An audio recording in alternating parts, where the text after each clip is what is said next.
Outlet पर होगा आपके सारे फिजिक्स के इंस्टीट्यूट मैथ्स और उसका सफाया। बस अपने फोन से क्वेश्चन की फोटो खींचो, क्रॉप करो और तुरंत वीडियो सोल्यूशन पाओ। डाउनलोड कीजिए डाउटनेट ऐप अभी या फिर व्हाट्सएप कीजिए अपने डाउट्स 8 400 400 400 पर।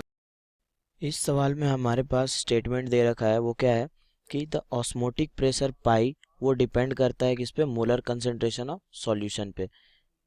ठीक है, ये हम देख सकते हैं कैसे। पाई जो होता है वो CRT होता है, मतलब concentration of solute into R universal constant into T। तो यहाँ पे अगर ये दोनों कांस्टेंट है तो कंसंट्रेशन चेंज होगा तो ऑस्मोटिक प्रेशर भी चेंज होगा। तो ये देख सकते हैं कि ये दोनों डिपेंडेंट होते हैं। ठीक है, तो हमें पास क्या बोला गया है कि if two solutions are of equal solute concentration, मतलब सॉल्यूट का कंसंट्रेशन अगर सेम है दोनों सॉल्यूशन में तो उसका ऑस्मोटिक प्रेशर जो होगा वो भी सेम होगा। वो हम देख सकते हैं यहाँ से, अगर इसका कंसंट्रेशन सेम हो जाए दो सॉल्यूशन में तो ये भी सेम हो जाएगा।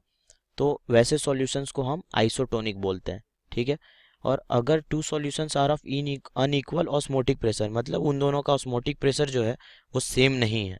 तो कहने का मतलब अगर ऑस्मोटिक प्रेशर सेम नहीं है तो कुछ डिफरेंस होगा कंसंट्रेशन में। तो ऐसा हो सकता है कि एक ज़्यादा कंसंट्रेटेड हो और एक कम कंसंट्रेटेड हो। तो वैसा सॉल्यूशन जो कि ज़्यादा कंसंट्रेटेड है, मतलब उसमें सॉल्यूट का कंसंट्रेशन ज़्यादा है, तो उसको हाइपरटोनिक बोलते हैं। और वैसा सॉल्यूशन जो कि मोर डाइल्यूट है, डाइल्यूट कहने का मतलब उसमें सॉल्यूट का कंसंट्रेशन कम है, तो उसको हम हाइपोटोनिक बोलते हैं।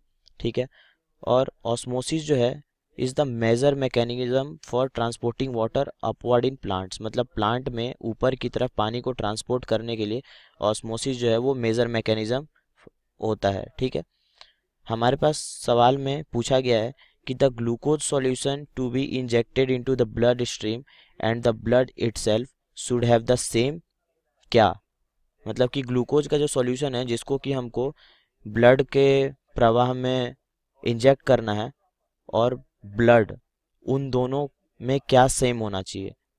तो क्या सेम होना चाहिए? पहला ऑप्शन मोलैलिटी है, दूसरा वेपर प्रेशर है, तीसरा ऑस्मोटिक प्रेशर है, चौथा विस्कोसिटी है। तो यहाँ पर हम ज़्यादा डीप में हमको नहीं जाना है, जो चीज़ हमें दे रखी है यहाँ पे क्वेश्चन में हम उसके आधार पर ऑप्शंस सर्च करेंगे। ठीक है, तो हमारे पास ऑस्मोटिक प्रेशर क्या दे रखा है, pi is equals to CRT। ठीक है, और हमसे कहा गया है कि the glucose solution to be injected into the blood stream and blood itself should have the same what. तो जो भी सॉल्यूशन हमें ब्लड स्ट्रीम में इंजेक्ट करना है उसका ऑस्मोटिक प्रेशर जो है वो सेम होना चाहिए। ऐसा क्यों? ऑस्मोटिक प्रेशर सेम कहने का मतलब है कि वो आइसोटोनिक होना चाहिए। अब ये हम क्यों कह रहे हैं, इसका कारण है कि अगर उसमें ऑस्मोटिक प्रेशर दोनों का सेम नहीं होगा, मतलब कि किसी एक का कंसंट्रेशन ज़्यादा होगा, मान लेते हैं ग्लूकोज का कंसंट्रेशन अगर ज़्यादा है, देन ब्लड ब्लड में जो कंसंट्रेशन होगा, तो ब्लड का कंसंट्रेशन और ग्लूकोज का कंसंट्रेशन इन दोनों में हम देख सकते हैं अगर ग्लूकोज का कंसंट्रेशन ज़्यादा है तो कहने का मतलब क्या हो जाएगा वहाँ पे कि वो एक हाइपरटोनिक सॉल्यूशन कहलाएगा। तो हाइपरटोनिक सॉल्यूशन होगा वहाँ पे, तो वाटर मॉलिक्यूल जो है, जो ब्लड में जो वाटर मॉलिक्यूल होंगे वो किधर मूव करने चल लग जाएंगे। हम जानते हैं ऑस्मोटिक प्रेशर में क्या होता है कि सॉल्वेंट मॉलिक्यूल्स जो है वो मूव करते हैं हायर कंसंट्रेशन ऑफ सॉल्वेंट से लोअर कंसंट्रेशन ऑफ सॉल्वेंट की तरफ, higher concentration of solvent to lower concentration of solvent. तो अगर ऐसा होने लग जाए तो क्या होगा, ब्लड में कंसंट्रेशन जो है वाटर का वो ज़्यादा है और ग्लूकोज में कंसंट्रेशन ऑफ वाटर जो है वो कम है। तो ब्लड के अंदर, मतलब ब्लड सेल के अंदर जो पानी होगा वो क्या होगा, वो बाहर की तरफ निकलने लग जाएगा, क्योंकि अंदर कंसंट्रेशन ज़्यादा है बाहर कम है, तो वो बाहर निकलने लग जाएगा, ब्लड स्ट्रीम में आने लग जाएगा। तो इस कारण से ब्लड सेल्स जो हैं वो क्या हो जाएंगे, सेल्स जो है वो श्रिंक करने लग जाएंगे।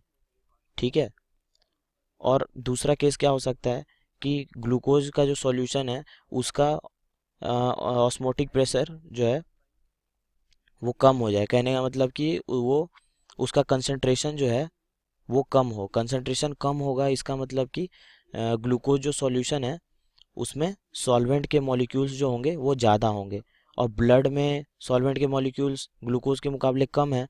तो क्या हो जाएगा, जो ग्लूकोज में जो वाटर मॉलिक्यूल है वो ब्लड सेल के अंदर घुसने लग जाएंगे। अब ब्लड सेल की तरफ अंदर की तरफ घुसने लग जाएंगे तो वहाँ पे क्या हो जाएगा, सेल जो है वो स्वेल करने लग जाएगा। ठीक है, क्योंकि कंसंट्रेशन सेम नहीं है और हायर से लोअर कंसंट्रेशन में सॉल्वेंट मॉलिक्यूल्स फ्लो कर जाते हैं। तो अगर बाहर ग्लूकोज में कंसंट्रेशन वाटर का ज़्यादा होगा और सेल के अंदर कम होगा तो पानी जो है वो सेल के अंदर घुसने लग जाएगा, तो सेल जो होगा वो स्वेल कर जाएगा। तो हमें ना श्रिंक करवाना है ना हमको स्वेल करवाना है, हमें दोनों के कंसंट्रेशन को सेम रखना है। तो इस कारण से हमें ऑस्मोटिक प्रेशर जो है वो सेम चाहिए होता है ताकि वो आइसोटोनिक रहे एक दूसरे के साथ। तो यहाँ से हम देख सकते हैं हमारा ये सी पार्ट ऑस्मोटिक प्रेशर वाला सही होगा। ठीक है, थैंक यू।